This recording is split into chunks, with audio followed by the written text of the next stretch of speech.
Noah, a bright-eyed teenager with a knack for noticing the small things, believed in the goodness of his town, Havenwood.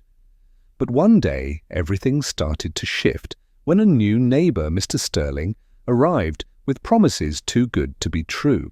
What begins as a friendly gesture soon turns into something much more sinister, a scheme that threatens to destroy the very heart of Noah's beloved community. How will Noah protect his friends and neighbours from this charming con artist? And will anyone believe a teenager before it's too late? Stay tuned to find out. And before we dive in, let us know where you're watching from today, and if this story of skepticism and community resonates with you, don't forget to hit that subscribe button. The town of Havenwood was the kind of place where everyone knew their neighbour's dog's name, where the Friday night football game was the biggest event of the week, and where the biggest scandal was usually about Mrs. Henderson's prize-winning zucchini. It was quiet, comfortable, and predictable, and the people of Havenwood liked it that way. But all of that began to change when a moving truck pulled up to the old Miller place at the end of Elm Street. The Miller place had been empty for years, ever since Old Man Miller had passed away. It had become a bit of an eyesore with overgrown weeds and peeling paint. So when the moving truck arrived, it was the talk of the town. Noah, a 15-year-old with a keen eye for detail, was especially curious. He lived just a few houses down from the Miller place and often found himself glancing that way. The next day a man appeared, and he was something else. He was tall, with a warm smile that crinkled the corners of his eyes, and a voice that seemed to have the perfect mix of friendliness and authority. He introduced himself as Mr. Sterling, and within minutes it seemed like everyone in Havenwood knew him. He was the kind of man who made you feel like you were the most important person in the world when he spoke to you, and he had a way of making even the most mundane conversations feel exciting. "Hello there." "You must be Noah," Mr. Sterling had said, his hand outstretched as Noah walked by on his way to school. "I'm your new neighbour, just moved into the Miller place. Quite a charming little town you've got here." Noah, a bit shy and more used to the quiet rhythms of Havenwood, had simply nodded, a little overwhelmed by the man's energy. He noticed the man was wearing a sharp suit even though he was moving boxes, and that he had a way of making every gesture, even lifting a box, seem incredibly smooth. Over the next few days, Mr. Sterling was everywhere, always with a smile and a kind word. He offered to help Mrs. Henderson carry her groceries, complimented Mr. Thompson's garden, and even offered to fix a leak in Mrs. Peterson's roof. He gave away small gifts, freshly baked cookies, discount coupons to local businesses, and even free seedlings for the garden. It was like a wave of goodwill had washed over Havenwood, and everyone was eager to embrace their new neighbour. "He's just so nice," Noah's mum exclaimed over dinner one evening, her eyes sparkling with genuine happiness. "He gave me a box of the most delicious chocolates today, just for being welcoming." "It's so nice to have someone so generous in the neighbourhood." Noah, however, felt a small knot of unease tightening in his stomach. It wasn't that he didn't appreciate the good things Mr. Sterling was doing, it was just he couldn't quite put his finger on it. It felt a little too much, a little too perfect. It was as if Mr. Sterling was trying too hard to be liked, and that made Noah suspicious. He noticed how Mr. Sterling seemed to always be watching, observing people, making mental notes. He'd see him standing at the edge of his lawn, seemingly admiring the scenery, but his eyes always scanning the street, taking in everyone's movements, noting every car that passed. It was a subtle thing, but Noah, with his keen observational skills, picked up on it. One Saturday, Mr. Sterling set up a small table in the park. He'd posted flyers around town saying, "Discover the opportunity of a lifetime," and "Achieve financial freedom." A crowd had gathered, drawn in by his magnetic personality and his promises. "My friends," Mr. Sterling began, his voice booming through the park, "I am here to offer you something truly extraordinary. An opportunity to not just make a little extra money, but to change your lives, to live the life you've always dreamed of." He then proceeded to explain a concept of partnering up and bringing others into the business, where people invested a small amount that would bring much larger payouts with every new investor. He spoke about a revolutionary new business model, about the future of finance and how this was everyone's chance to get in on the ground floor. He handed out pamphlets filled with charts, graphs, and testimonials, all designed to sound impressive and believable. Noah, who was helping out his dad at the nearby farmer's market, couldn't help but overhear. The knot in his stomach tightened further. He recognized the language, the promises of quick riches, the emphasis on recruiting new members. He'd read about these schemes before, pyramid schemes they were called.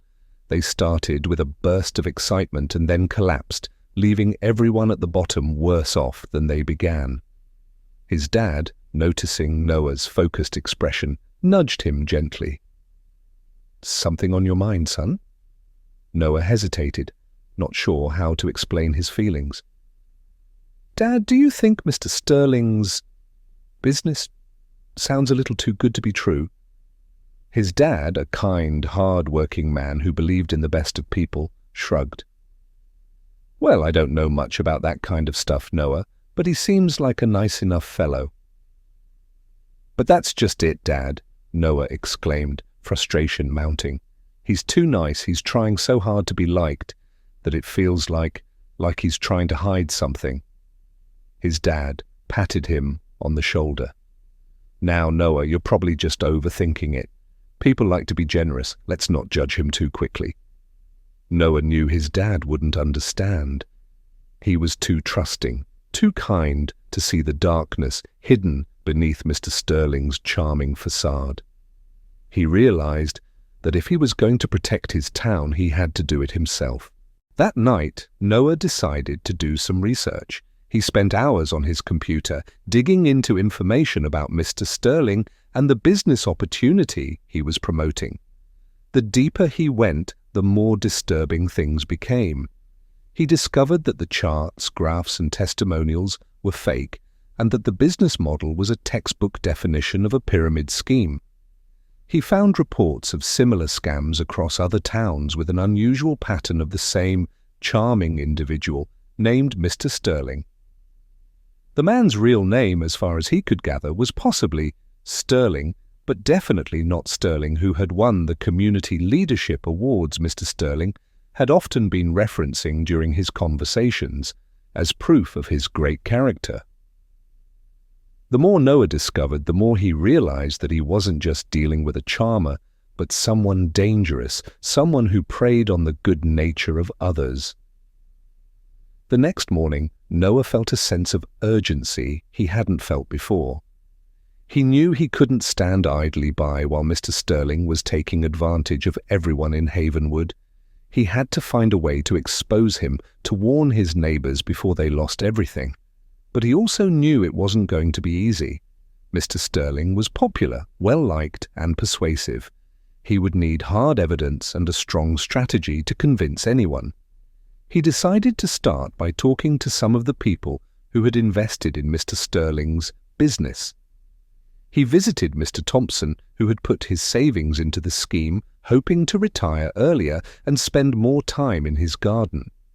He explained what he had discovered during his research, showing him the information on his laptop, but Mr. Thompson dismissed his concerns, stating that Noah didn't understand this stuff. He tried to talk to Mrs. Henderson, but she was too caught up in the excitement of her new investment and all the potential profits she was promised, telling Noah to stop being so negative. Noah felt like he was hitting a brick wall. The charm of Mr. Sterling had blinded everyone to any reasonable possibility of ill intent. Noah, refusing to give up, decided to focus on something he knew well: data. If he could collect enough hard evidence, he could prove to his community that Mr. Sterling's business was a scam. He found a small notebook hidden in his grandfather's old tool shed and started a journal.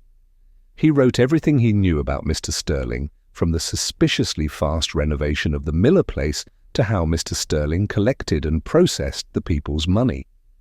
He spent his afternoons discreetly watching Mr. Sterling from afar, jotting down every detail he could, the times of day he met new people, the type of cars that visited his house, the type of language Mr. Sterling used when talking to people. He noticed that Mr. Sterling would always call people by their first name, even if he barely knew them, and never seemed to stumble over a single detail, as if reading from a script. He started going through the trash Mr. Sterling disposed of every night, documenting his purchases and transactions. He was creating a pattern of behavior, one he would use to prove the real nature of Mr. Sterling. One afternoon, while rummaging through Mr. Sterling's trash, Noah found a crumpled piece of paper with a list of names and numbers. He recognized some of the names as people who had invested with Mr. Sterling, and the numbers looked like bank account numbers. He also found a small receipt for the purchase of a burner phone, the type that couldn't be traced. Noah's heart raced, his mind filled with possibilities. This was the kind of evidence he desperately needed. He took a picture of the list with his phone before placing it back exactly where he'd found it, his hands trembling with the intensity of the situation. He knew he had to be careful, but he also knew that he was getting closer to the truth. As the days went on, more and more people in Havenwood were joining Mr. Sterling's business. The town felt different. It was as if they all lived in their own bubbles of excitement and anticipation, driven by the desire for fast money. Noah was becoming increasingly isolated, his unease was becoming more pronounced, and he felt increasingly like a lone voice crying out in the dark. One evening, as Noah was working on his journal, he noticed a strange car parked across the street from his house. It was a large, dark sedan with tinted windows and no license plate. Noah had seen this car before, parked across Mr. Sterling's house during some of the evenings. He grabbed his camera and stealthily crept out of his house, hoping to get a clearer picture. As he peered through his camera lens, he saw two men exiting the car and walking towards Mr. Sterling's house. They were wearing dark suits and looked intimidating, nothing like the friendly people he'd seen visiting Mr. Sterling before. He managed to capture a few blurry pictures before retreating back to his home. He then began to put two and two together. If he combined the information in his journal, the list with names and numbers he'd found in the trash, the car, and the burner phone, everything started making a lot more sense. It was time to talk to someone in a position of power, someone who would be in a position to intervene. He needed to go to the police. The next morning, Noah went to the police station. He asked to speak to the police chief, Officer Miller. Officer Miller was a friendly, local man who had known Noah since he was a little boy. Noah trusted him and hoped he would take him seriously. "Chief Miller, I have something important to show you," Noah said, his voice trembling slightly. Officer Miller, surprised by Noah's serious tone, led him to his office. Noah laid everything out. He showed him his journal, the picture of the list with the names and numbers, the blurry pictures of the men in the dark car, and the research he had done on pyramid schemes. He explained how Mr. Sterling had charmed his way into Havenwood and how he was taking advantage of his neighbor's trusting nature, how he knew Mr. Sterling was not who he said he was and that his business was a scam. Officer Miller listened patiently, his expression becoming more serious as Noah spoke. He took all the information, examined the photos and Noah's notes, and questioned Noah in a calm, reassuring way. When Noah was finished, Officer Miller looked at Noah and with a sigh responded, "Noah, I appreciate you coming here, but there isn't a lot that we can do right now.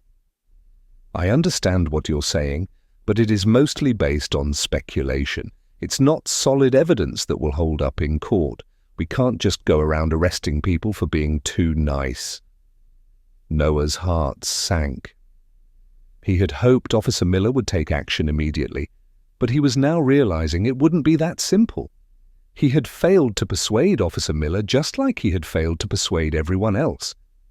"But Chief Miller," Noah pleaded, "he's going to take all their money. You have to do something, please." Officer Miller placed a reassuring hand on Noah's shoulder. "Noah, we'll keep an eye on things, I promise. And if anything happens, you let us know.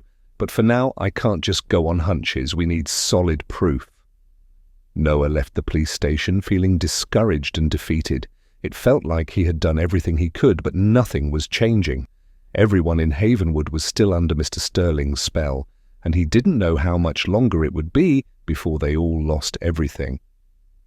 That night, Noah felt restless and unable to sleep. He decided to do some more research online, hoping that he had overlooked something, some clue that would help him prove his case. As he was searching online, he stumbled upon a website dedicated to warning people about pyramid schemes and similar scams. He found an online forum where people shared their stories of being victimized by similar schemes and noticed that some of the stories had something in common. The perpetrators often vanished in the dead of night.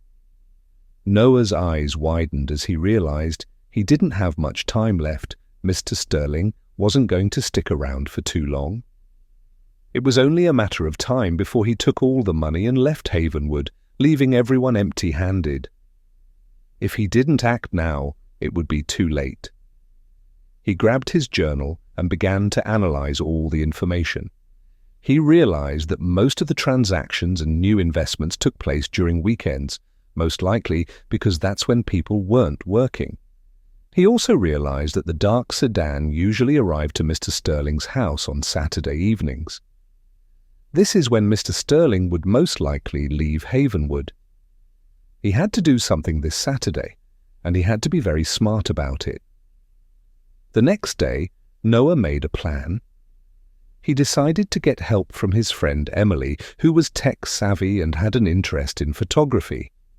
He explained everything that had been happening to her from the moment Mr. Sterling moved in to his discovery of the pyramid scheme and his research. He showed her the evidence in his journal and the pictures he had taken. Emily, listening with intensity and growing concern, immediately agreed to help him. "This is serious, Noah," Emily exclaimed, her eyes wide with shock. "We have to stop him." Together, Noah and Emily devised a plan. They decided that this Saturday they were going to set up a surveillance system around Mr. Sterling's house. Emily had a high-quality camera that could record in low light, and they had a few walkie-talkies that they could use to communicate. They knew it was risky, but they also knew they had to take a chance. There wasn't a lot of time left. Saturday arrived and Noah and Emily went into action. Emily positioned herself on the top floor of Noah's house with a clear view of Mr. Sterling's property, while Noah was strategically hidden behind a bush at the end of Mr. Sterling's lawn. Emily started recording, capturing every detail that took place on Mr. Sterling's property. As the evening wore on, the usual flurry of activity began at Mr. Sterling's house. Several people arrived, some with envelopes, some with checks in their hands. Noah, watching everything carefully, began noticing that Mr. Sterling was a lot less friendly than he usually was. His smile had disappeared, and there was a cold, distant look in his eyes. Noah realized this was the true nature of Mr. Sterling. His kindness was a carefully crafted disguise, only to get people to open their pockets. Just as Noah suspected, the dark sedan arrived around 8 p.m. Two men, the same men he'd seen before, got out of the car and walked towards Mr. Sterling's house. Noah, his heart pounding, adjusted his camera and began recording.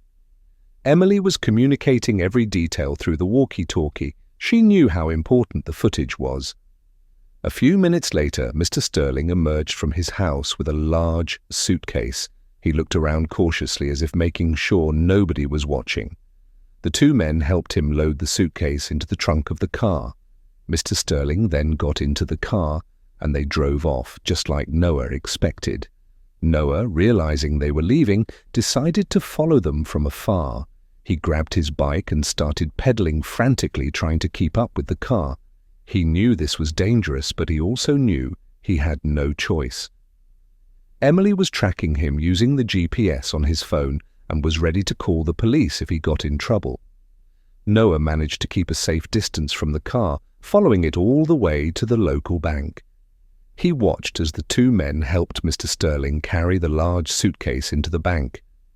This was it, he knew. This was the evidence he desperately needed to convince the police and everyone else who had been blinded by Mr. Sterling's charm. Once Mr. Sterling and the two men entered the bank, Noah immediately called Emily. "I've got them, Emily. They're at the bank right now. Get to the police station and bring everything you've got." Emily was already on her way. As soon as Noah finished his call, she called the police station and quickly explained what was going on. Officer Miller, finally realizing the gravity of the situation, immediately dispatched a team to the bank. Noah, keeping a safe distance, saw the police arrive at the bank and surround the building. He watched as the police entered the bank, sirens blazing. A few minutes later, Mr. Sterling and the two men emerged from the bank, their faces pale and shocked. They were handcuffed and escorted into the police cars. As the police cars drove off, Noah felt a wave of relief wash over him. He had done it. He had stopped Mr. Sterling. He knew it wasn't over yet. The people of Havenwood had a lot of questions to answer, but the most important thing was that he had stopped Mr. Sterling from stealing their money. He pedaled back home, feeling exhausted but proud. Emily, waiting for him at the police station, smiled as soon as she saw him. "We did it, Noah. We actually did it." Noah smiled, feeling a strong sense of accomplishment. The next day, news of Mr. Sterling's arrest spread like wildfire through Havenwood. Everyone was shocked, confused, and angry. The people who had been charmed by Mr. Sterling were now realizing the truth. The kind, charismatic man they had trusted had been a con artist all along, and a dangerous one. The town was quiet as the realization washed over everyone, and the sense of betrayal cut deep. Officer Miller, who had seen the evidence captured on Emily's camera and listened to the details of Noah's investigation, apologized to Noah for not having believed him sooner. He praised Noah for his bravery, his intelligence, and his dedication to his community. The people of Havenwood, humbled and embarrassed by their naivety, turned to Noah with gratitude and respect. They realized that sometimes the truth isn't always obvious, and that sometimes it takes a young voice with the courage to speak up, to protect a community from harm. Noah, humbled by their gratitude, simply smiled. He was just happy that his community was safe and that he had done the right thing, as he always believed he should do. In the end, most of the money that was collected by Mr. Sterling was returned to the people of Havenwood. Mr. Sterling, whose real name was never officially identified, was prosecuted and faced a long prison sentence. Life in Havenwood slowly returned to normal, but things were different. The people were a bit more cautious, a bit more skeptical, and a bit more appreciative of their community. They learned that sometimes it's the quiet voices, the ones that aren't easily heard, that are the most important. And from that day on, Noah was no longer just a quiet kid who liked to observe things. He became the hero of Havenwood, the teenager who had protected his community with his skepticism, his intelligence, and his courage. And that's how the quiet town of Havenwood learned a valuable lesson. Sometimes the most dangerous threats come in the most charming packages, but it also reminds us that bravery and honesty, no matter how young you are, can make all the difference. What did you think of Noah's journey? Let us know in the comments below. And if you enjoyed this story, be sure to subscribe so that you never miss another one.